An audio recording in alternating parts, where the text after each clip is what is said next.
This is Dauntless Podcast. Get ready for an awesome episode. Hello, welcome to Dauntless Podcast. I'm your host, Emi Osemeke, and in today's episode, we're going to be talking about utilizing content marketing to sell products online and to grow your business. Okay, and it's one of those episodes that I'm so excited to do because of all the things that I'm seeing in the content marketing space and how this directly benefits some of our users who are business owners, who are people who have side hustles, and they really want to get the unlocks they need to sell online. Okay, so without further ado, let's dive in. So what's up, guys?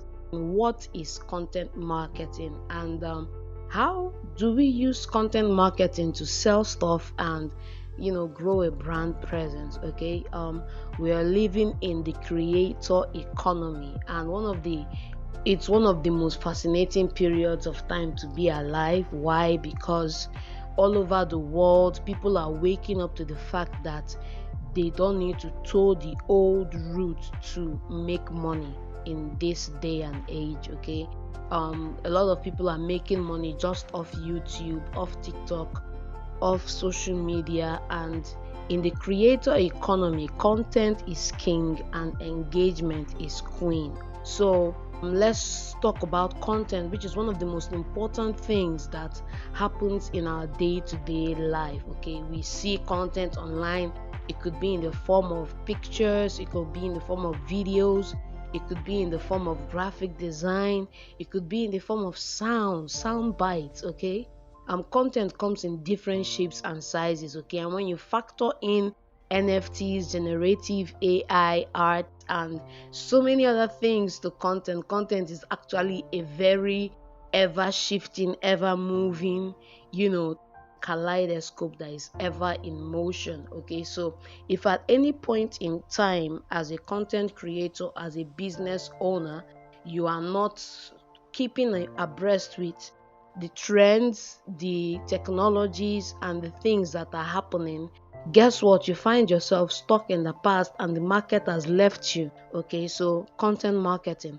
What is content marketing? Content marketing is the use of content. It could be in the form of audio, video, written, picture, and other formats to market a product or a service to a target audience. And in this day and age, content marketing is very important. Why? Because one of the things that stands content marketing apart is the fact that a lot of major brands world over are waking up to the reality that spending billions of dollars on TV ads, on radio spots, on billboards, and all of these expenses going into these places are not driving the real value that moves the needle for their businesses. So they spend this much, and at the end of the day, they are not getting real value. Okay, now I'm talking about real businesses. And if you look at small business owners, you do not have the means to compete with them. For example, if you've ever seen an Apple advert on Instagram or on Facebook, you notice that there is no direct message to come and buy. They just get some popular influencers, shoot a funny, entertaining video, and they spend 50 million pushing that video online. And with 50 million pushing that single video online, they just want people to see the Apple brand. They just want people to get a feeling, feel what the influencers in the video are feeling, and connect that feeling to the Apple brand. So it's called subconscious programming, in the sense that you see something over time and it just sticks in your head. Now, if you don't have the means to make a buying decision immediately, down the line, if you see enough of Apple, when the means provides itself, you're going to think Apple. Okay, so as small businesses, we do not have the means to spend 50 million on an advert with, let's say, Don Jazzy, and at the end of the day there's no CTA, there's no nothing. Okay, that 50 million is gone. Okay, for want of a better way to put it. So we deploy content marketing with the care that these people put into running these traditional forms of marketing. So, what do I mean? Deploy content marketing with the care they use in running their big ads. Okay, one of the major issues I have with big brands and what they put out in terms of content for their platform is that most of the time they just put out content that talks about themselves. Okay, the big brands are self-absorbed in their marketing. Okay, and of course, if you have a good product, you want to tell the world about the good product. Okay, irrespective of if the person viewing the product is having a hard time. Okay, so when we talk about content marketing in this context, in the context of a small business owner trying to maximize his advertising budget, we're talking about content marketing with the end of driving results for the business. Okay, using content marketing to drive results for the business. And when you're using content marketing to drive results for a business, you have to spend more time working on the creative than running the ads. Okay, because the creative now is the king. You need to do a lot of things, and I'll just run through them. One of the things is you need to define the brand positioning. What does the brand stand for? What is the brand about? What do they sell? Number two, you need to decide what the outcomes are. What are the business objectives for the social media campaign, the content marketing you're doing? What is the objective? Do you want to create awareness? Do you want to sell products? Do you want to have your target audience know you or connect with you? What are the objectives? When you've gotten these two done, the next thing is to come up with your customer segmentation. Now, Gary Vee recommends you do 45, and just before recording this podcast, I actually sat down to do some business for a client of mine, and I was able to generate about 16 customer segmentation, and it's entirely around men. Okay, so Gary Vee recommends doing 45. Okay, now you've done the 45 for your business, you split it down to 45 different category. Men under the ages of 30 to 35 who are career people who work in C-suites or in Fortune 500 companies located in Lagos or Abuja, or women who are 20 to 25 who are still in school, who love entertainment, who love fashion, and have this affinity for big luxury brands. Okay, you splice them down into segments, and then you now start looking at the segments, looking at the content. How do you create a message that speaks to people who are in these segments? Okay, so let's move up. On the next thing in utilizing content marketing is the context of the content marketing you're doing. What is the context you're doing the marketing in? For example, let's say you are a fashion brand. Your brand positioning is you sell quality products at affordable prices. Then what is the objective? You want to sell to students who are in university, who are from maybe rich homes, and have an acquired taste for luxury, an acquired taste for looking good.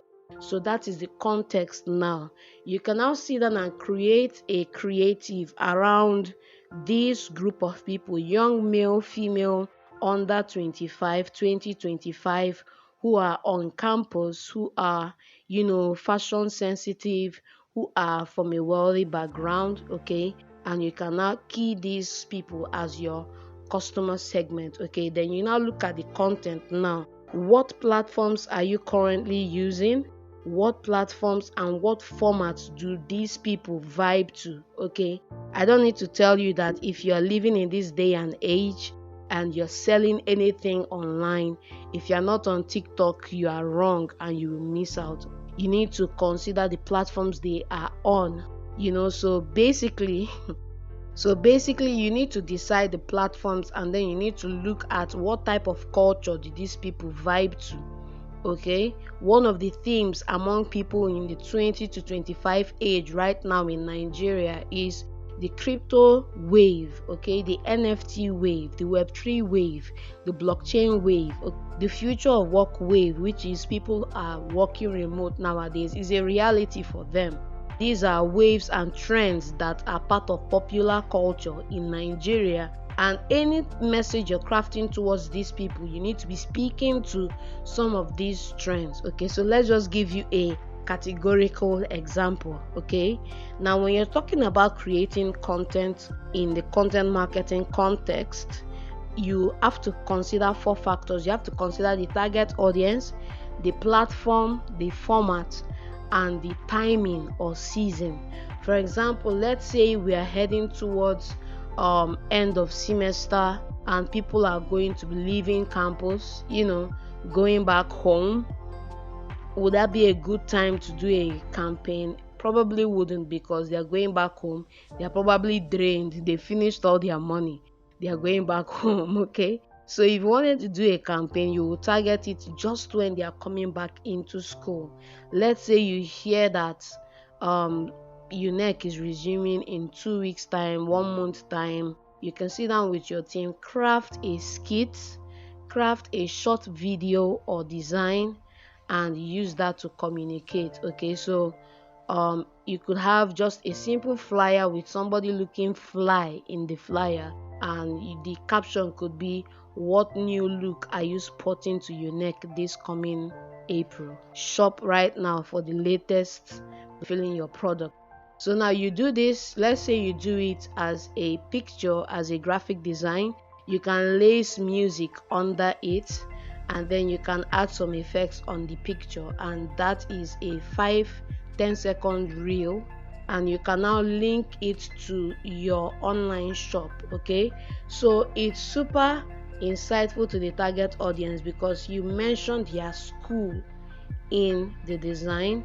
You mentioned the fact that they are going back to school in the design, and you created an offer, maybe a 20%, 30% discount offer, or you added free shipping into the offer. Okay, so somebody who is within that space, in that age range, in that demographic, seeing that content in their feed as they are scrolling by, if it's the ladies or the guys that are super fashion focused or more, if they forgot about brushing up for getting new threads for going to campus, they are going to click through straight up when you are already giving them a shortcut. We love shortcuts in Africa, we really do. So you'll be giving them a shortcut, and they are going to just rush over, check up your online store, see some affordable things they can pick. And of course, when they land on your online store, let's say 2 minutes or 1 minute after they land, one of the things you need to have is you need to have a pop-up, which is maybe free extra shipping for a friend, or refer a friend and get free shipping. That could be a good pop-up. So they copy the link, share it with their friend, okay, and then they get free shipping if their friend buys. Okay, another thing you could do is if they come and they look at what you have on your online store, as they're about to click off, another pop-up comes in, and you give them emotional bias for leaving the shop without picking anything. Okay, and something like that. And maybe you could offer them a free tip or whatever, video content or something that gets them to give you their email or their phone number, and so once they leave your shop you can contact them. But then again, one of the things you need to have also on your landing page is the Facebook pixel and the Google tag, so that whoever visits your touch points, you pixel them and you can easily remarket them, because the money is in the remarketing. Okay, so this is how you can deploy content marketing to make sales online. Another way you can deploy content marketing to make sales online would be to maybe let me say you hear that there is a disaster happening in Turkey, there was an earthquake, and you service people living in Turkey. Okay, it will be a good time to put out a heartfelt message of hope, and push it online to that area. Okay, and offer something to help the people in that space. they are going to be going through hell right that time, but you could frame your content as a way of reaching out to them. After you put it online, you now boost the video for views, not so that they can click and go to your online shop. They can boost the video for views, or you can add an offer to it in the sense that they can click through to get access to daily consumables like tissue paper, stuff like this, that you guys can package and deliver to them as part of CSR. Now when they click through to get that offer, you get their name, their phone number, their emails, and then you put something together for your team to reach out to them. After that period, once life goes back to normal and they follow you obviously on social media, you've gotten customers. You have that timing as an opportunity to build a bond with your end user, and this is something that is actually invaluable as a business, because people don't really care about what you say. They care about how you make them feel and what you do for them. Okay, so coming to social media, coming to content marketing shouldn't be with the focus of buy this, buy this, buy this. It should be with the focus of take this value, take this value, let's solve this problem for you, let's solve this problem for you. And if you buy from us, we're going to thank you real good with something extra. That should be, it's supposed to be jab jab jab, right hook. Okay, give give give give give give give give give, then get. Okay, and on this note, I'll be pausing the podcast right here. We're going to pick it up in the second volume of content marketing. I hope you guys found some value here.